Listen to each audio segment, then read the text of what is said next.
Seerah Stories presents A Life Worth Knowing, the world's first AI cartoon Seerah. Episode 8, The Kaaba Destroyed. Nearly 2,000 years before the birth of Muhammad, beneath a vast open sky, a father and son labored together. Ibrahim, aged and weathered, moved with quiet obedience, his hands steady and sure. Beside him, his son Ismail mirrored that resolve, young yet unwavering. Stone by stone, they raised the first house dedicated to the worship of Allah alone, the Kaaba.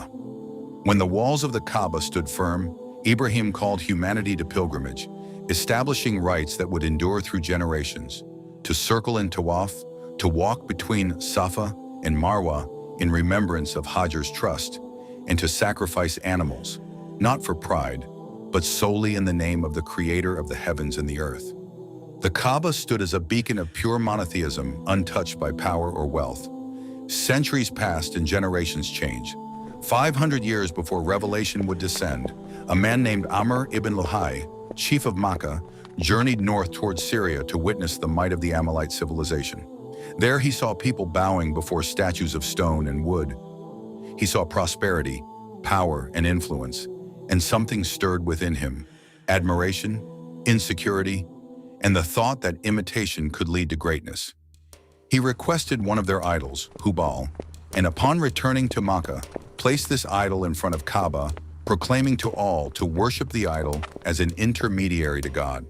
At first it seemed a small symbol, yet idolatry does not storm gates with banners and swords.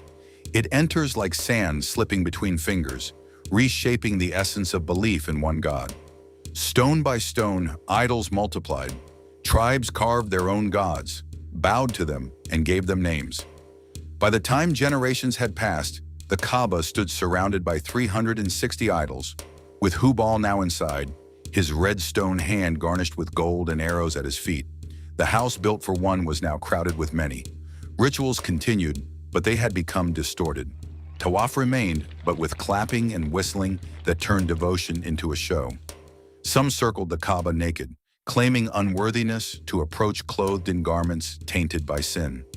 Animals were slaughtered before idols, their meat left to rot beneath the desert sun. Blood stained the sand at the feet of statues that could neither hear nor see. For 10 generations, this had been the norm. To question it was to insult one's own father and tribe. The valley that once echoed with Ibrahim's call slowly drowned in the noise of false gods.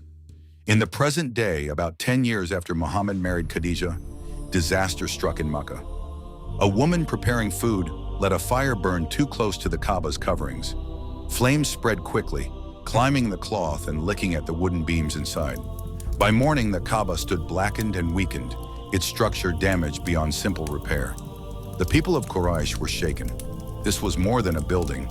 It was the heart of Makkah itself.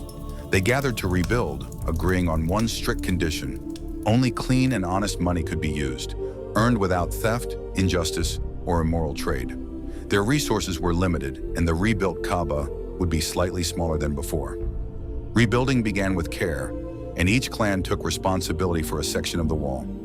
Stones were carried, lifted, and placed under the harsh sun. Days passed as labor continued in unity, until one task remained. From a place of careful keeping, the black stone was brought out. Despite being a small, dark, and worn-out stone, placing it into the Kaaba carried immense honor, and this brought out sudden conflict. "This is our right," one clan insisted. "No!" another shouted. "We are more deserving." Voices grew louder, faces hardened, and what began as argument threatened to spill into violence. By the second day, some feared blood would stain the very courtyard of the sacred sanctuary. Desperate to prevent conflict, the elders agreed on a pact. The first man to enter the sacred mosque at dawn would resolve the matter. As the sky lightened, a lone figure entered calmly into the courtyard. It was Muhammad, known throughout Mecca for his honesty and gentle nature. A wave of relief passed through the crowd. "It is Al-Amin," they whispered. "We accept his judgment." Muhammad listened quietly as each leader voiced their claim.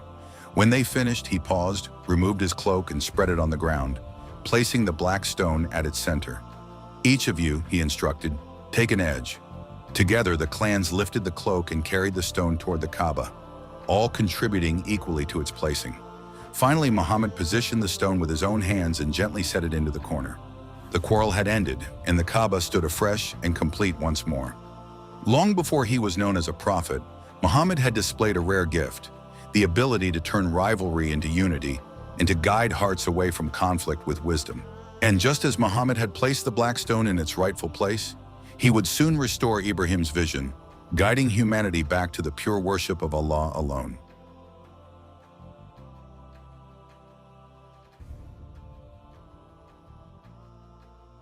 Like, share, and subscribe.